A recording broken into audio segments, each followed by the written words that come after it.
Hi friends, good morning. Telangana with Jilani J24 news కి స్వాగతం.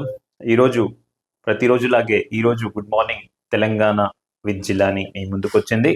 So ఈరోజు ప్రతిరోజులాగే ఈనాడు ఈనాడు దినపత్రికలోని ప్రధాన వార్తలు చూసుకుంటే, ఆయుధాలు వదిలేస్తాం, మావోయిస్ట్ పార్టీ సంచలన నిర్ణయం, అభయ్ పేరిట ప్రకటన, సాయుధ పోరాటాన్ని తాత్కాలికంగా విరమిస్తున్నట్లు వెల్లడి, బస్వరాజ్ ఆలోచనలకు అనుగుణంగానే శాంతి చర్చలు స్పష్టత, సహచరులతో సంప్రదించేందుకు నెల సమయం ఇవ్వాలని విజ్ఞప్తి.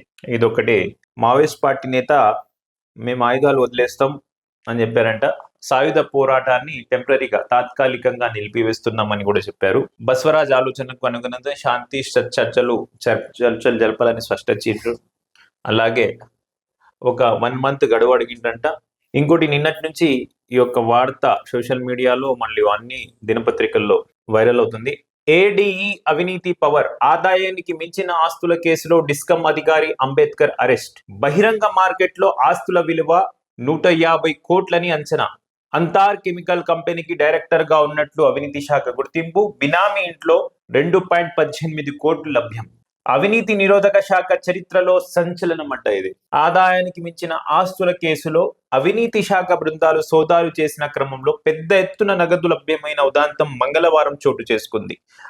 దక్షిణ డిస్కమ్ అధికారి బినామీ ఇంట్లో ఏకంగా 2 కోట్లకు పైగా నోట్ల కట్టలు లభించడం కలకలం రేపింది. తెలంగాణలో అవినీతి శాఖ తనిఖీ సమయంలో ఇంత భారీగా నగదు లభించడం ఇదే తొలిసారి.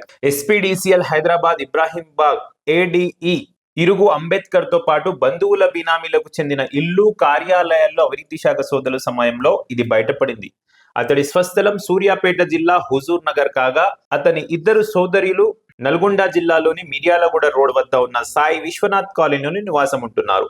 వారిళ్లలో కూడా సోదాలు జరిగాయి. అతడి అక్రమార్జనపై అందిన ఫిర్యాదు నేపథ్యంలో ఏసీబీ కొన్ని రోజులుగా ఆరా తీసింది. మంగళవారం తెల్లవారుజామునే హైదరాబాద్ తో పాటు ఏపీ డిస్కమ్ ఏడీఈ అంటే ఆదాయానికి మించిన ఆస్తులు ఉన్నాయంట.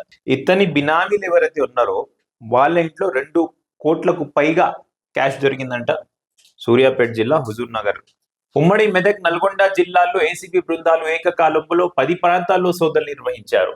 సంగారెడ్డి జిల్లా బీరంగూడ మల్లికార్జున నగర్ లో అంబేద్కర్ బినామీగా భావిస్తున్న సతీష్ ఇంట్లో 2.18 కోట్లు పట్టుబడ్డాయి. నోట్లను లెక్కించేందుకు యంత్రం అవసరమైంది. సోదాల సమయంలో మాదాపూర్ ఖానామెట్ లోని మ్యాగ్నాస్ లేక్ వ్యూ అపార్ట్మెంట్ 307 ఫ్లాట్ లోని ఉన్న అంబేద్కర్ ను అధికారులు అదుపులోకి తీసుకుని అరెస్ట్ చేస్తున్నట్లు ప్రకటించారు. వైద్య పరీక్షల అనంతరం రిమాండ్ కు కూడా తరలించారు. అంబేద్కర్ అక్రమ కార్యకలాపాలపై డిస్కంలో కథలుగా చెప్తున్నారు. 1898లో ఏపీఎస్ఈబిలో చేరిన అంబేద్కర్ తొలుత ఖమ్మం జిల్లాలో పనిచేశారు. విద్యుత్ సంస్కరణలో భాగంగా డిస్కంల ఏర్పాట్లుగా ఈ క్రమంలో హైదరాబాద్ రావాలంటూ అప్పటిదాకా ఉన్న సర్వీసును వదులుకోవాల్సి ఉండగా అందుకు సిద్ధపడ్డారు. హైదరాబాద్ లో పోస్టింగ్ పొందారు. డిప్యుటేషన్ పై జిహెచ్ఎంసీలో ఏడీఈగా పదోన్నతి పొందిన అనంతరం అవినీతిలో విశ్వరూపం చూపడం మొదలు పెట్టారని ఉద్యోగ వర్గాలు పేర్కొన్నాయి. డిస్కంలో పటాన్చెరు, కేపీహెచ్బి, గచ్చిబౌలి ఆపరేషన్స్ ఏడీఈగా చేశారు. ఇవన్నీ ఫోకల్ పోస్టింగ్లే కావడంతో అక్రమార్జనకు పాల్పడినట్లు చెబుతారు. ప్రస్తుతం దీర్ఘకాలికంగా ఇబ్రాహీంబాగ్ ఏడీఈగా నిధులు నిర్వహిస్తున్నారు. సాధారణంగా ఒక అధికారి 3 ఏళ్ల పాటు ఫోకల్ పాయింట్ లో పనిచేస్తే తదుపరి బదిలీలో నాన్ ఫోకల్ పోస్టుకు బదిలీ చేస్తారు. ఈ సూత్రాలు లేవని, అంబేద్కర్ కు వర్తించేవి కావు. ఎప్పుడైనా సరే పెద్దలను ప్రసన్నం చేసుకుని ఫోకల్ పోస్టులు కొనసాగేవారు.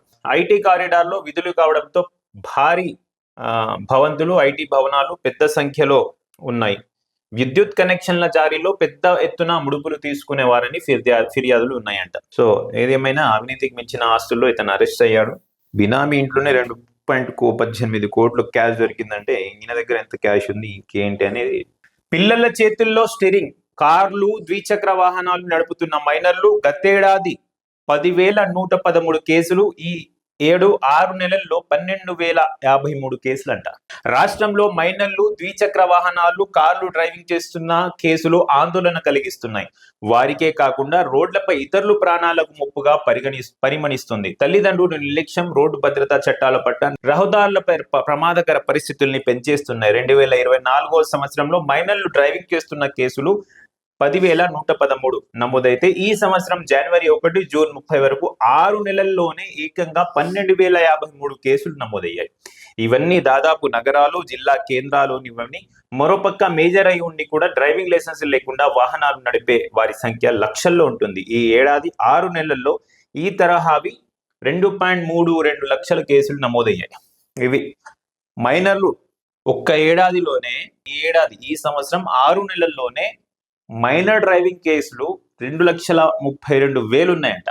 సో వీళ్ళు డ్రైవింగ్ రాదు పాపం, మైనర్ ఏజ్ లో 18 ఏళ్ళు దాటకుండానే డ్రైవింగ్ చేస్తారు. 2 వీలర్స్ కాకుండా 4 వీలర్స్ కూడా చేస్తారు. వీళ్ళ ప్రాణానికే ప్రమాదం అంటే వాహనదారులు ఎవరైతే ఉంటారో వాళ్ళకు కూడా ప్రమాదం ఇది. సో ఏం చెప్పబోతుందో ఈ కథనం ద్వారా ఈనాడు మనం చూద్దాం. ఈ వాహనాలు ఎవరైతే మైనర్లకు ఇస్తున్నారో, నేను అందరికీ తల్లిదండ్రులకు విజ్ఞప్తి చేస్తున్నా, మైనర్లకి వాహనాలు ఇవ్వకండి. కేసులు విషయం పక్కన పెడితే ప్రాణాలకి ప్రమాదం ఇది. మైనర్లకి డ్రైవింగ్ చేస్తారా, మా పిల్లోడు డ్రైవింగ్ చేయాలని మీ అందరికీ ఆశ ఉంటుంది. ఓకే, ఒక ఏజ్ వచ్చిన తర్వాత తప్పకుండా వాళ్ళు వాహనాలు నడుపుతారు. లీగల్ పరంగా, చట్టపరంగా మీరు లైసెన్స్ తీసుకొని మంచిగా ట్రైన్ అయిన తర్వాతనే మీరు లైసెన్స్ ఇప్పించి వాళ్ళకి రోడ్డు మీద బండి ఇచ్చి పంపించడం అనేది కరెక్ట్ నా దృష్టిలో.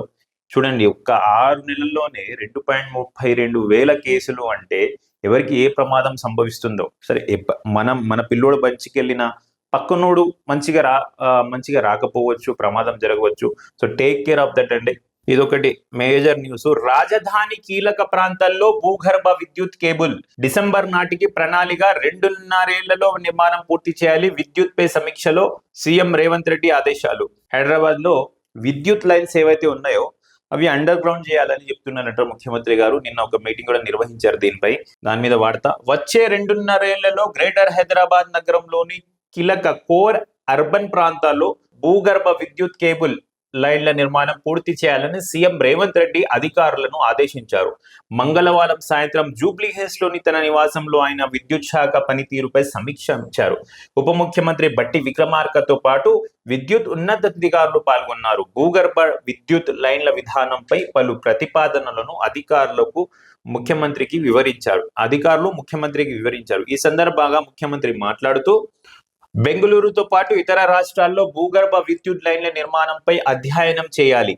హైదరాబాద్ లో ఈ ప్రాజెక్టు నిర్మాణానికి అవసరమైన పూర్తి స్థాయి ప్రణాళికలు డిసెంబర్లోగా రూపొందించాలి. విద్యుత్తో పాటు ఇతర కేబుల్స్ కోసం వినియోగించుకునేలా భూగర్భ లైన్ల వ్యవస్థను నిర్మించాలి. ముందుగా నగరంలోని కీలక ప్రాంతాల్లో విద్యుత్ సబ్స్టేషన్ల సామర్థ్యాన్ని పెంచి ఓవర్లోడ్ సమస్య తలెత్తకుండా చూడాలి. సబ్స్టేషన్ సామర్థ్యానికి మించి ఒక్క కనెక్షన్ కూడా ఎక్కువ ఉండకుండా జాగ్రత్తలు తీసుకోవాలి.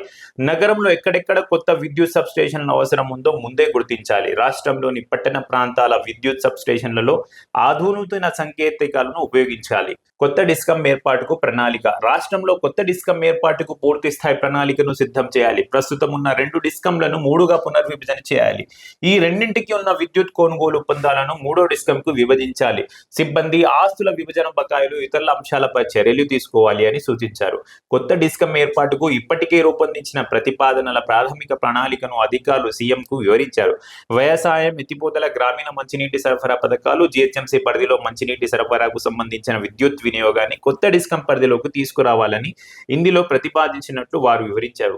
సమీక్షలో విద్యుత్ శాఖ ముఖ్య కార్యదర్శి నవీన్ మిత్తల్, విద్యుత్ సంస్థల సింగరేణి సీఎండీల ముషరఫ్, వరుణ్ రెడ్డి, బలరాం, హరీష్, సీఎం ప్రత్యేక కార్యదర్శి అజిత్ రెడ్డి, తెలంగాణ రెడ్కో చైర్మన్ శరత్, ఎండి అనిల తదితరులు పాల్గొన్నారు. చూసారు కదా, హైదరాబాద్ లో అయితే విద్యుత్ లైన్లు ఉన్నాయో ఈ విద్యుత్ లైన్లు అండర్ గ్రౌండ్ చేయాలి. అంటే భూగర్భం అంటే అండర్ లైన్, రోడ్ కింద ఏది UGD line, under ground drainage line ఎలా అవుతుందో అలాగే భూమి కింద ఈ వైర్లు తీసుకోవాలి.